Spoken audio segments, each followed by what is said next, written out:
Katie, it is a frigid morning out there. It is definitely the dead of winter. Very, very cold outside, feeling more like single digits across most of the region. But we do have that clear sky. That's part of the issue. But it's a trade-off, you know, even though it's a lot chillier because of that, at least you have that clear sky to view the blue blood moon out there right now. Off in the distance as we face south, can't see the moon in this shot because, again, it's facing south, but Center City in the distance. And if you look really closely, you can see some of the green lighting up some of the skyscrapers, although it is about 9 miles away, so a little tough to tell. Meanwhile, let's talk about February now that we are wrapping up a month here today and looking ahead to the next one already.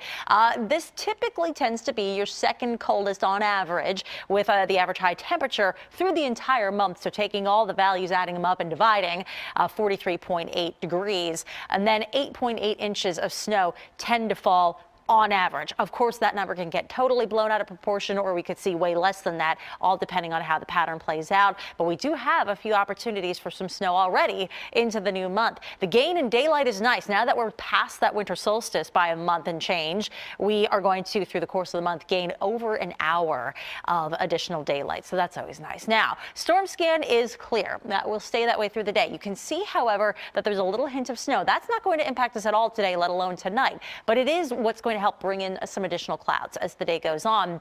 When we look at the Eyewitness Weather 7-day, still a few fronts come through here in the next few days, so the ups and downs continue on the thermometer. But in terms of timing, overnight Thursday into Friday especially, rain will turn over to some snow, and depending how quickly that front leaves, it could lead to minor travel issues for Friday morning, and then again, a rain-snow mix late in the day, sunny.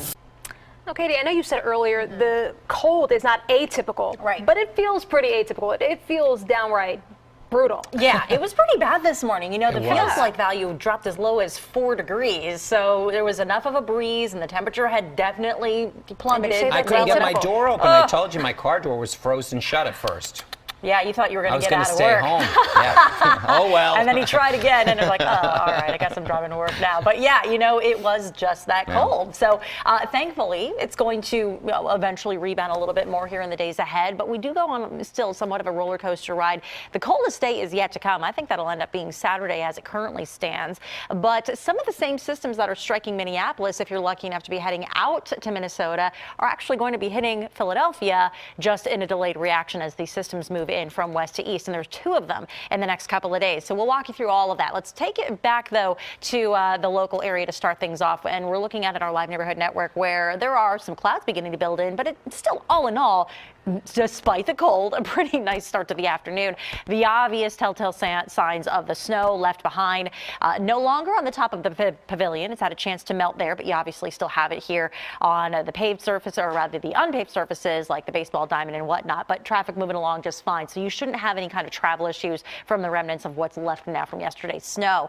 At the moment, there's even a little batch of snow trying to creep east. Poconos could get in on a few flakes here tonight, but this should not affect our area. We are more than anything just going to see some building clouds because of that. But there is a front. Again, it actually brought a little batch of light snow across the Twin Cities early this morning through the overnight. That's the beginnings of this next front that eventually cross our area into tomorrow night specifically. So for now, high pressure is still generally on our side. That's what's keeping us dry for now. But with this next front, tomorrow evening at the earliest, the late afternoon, but especially tomorrow night, the beginnings of that front start to move in, at which point it's still too warm for anything but plain rain. So we'll see this start off as rain showers tomorrow night, but behind the front, and as temperatures begin to drop off, that could turn over briefly to some snow heading into early Friday morning, and that means that there could be some tricky travel for the Friday morning commute, but then skies begin to clear back out again, all over again, and that's just a routine that we're going to settle into for another few days. 25 is the actual air temperature right now. Recall earlier in the show, it's still feeling more like the teens, but at least it's a little bit closer. That gap between the wind chill and the actual air temperature, it was as low as single digits this morning, so it's getting better. But we are only going to probably get another 10, 11 degrees tacked onto this for an official daytime high. Mid-30s is what we're calling for. Interesting, we're basically on par now out in Minneapolis. The batch of snow that came through has allowed the temperature to just drop off in its wake. It's leveling off into the 20s for the rest of the day. So we're pretty much on the level level playing field in that regard. But as it currently stands here the rest of the day, we still should have another, again, maybe 9-10 degrees up our sleeves with the clouds still building. And thankfully, the worst of any wind is easing up for us as well. Later on tonight, we're going to drop down to just 30. So it's still cold. It's not as harsh as this morning was. And you'll have, again, more clouds than anything. Let's take a look, though, jumping it forward to Wing Bowl.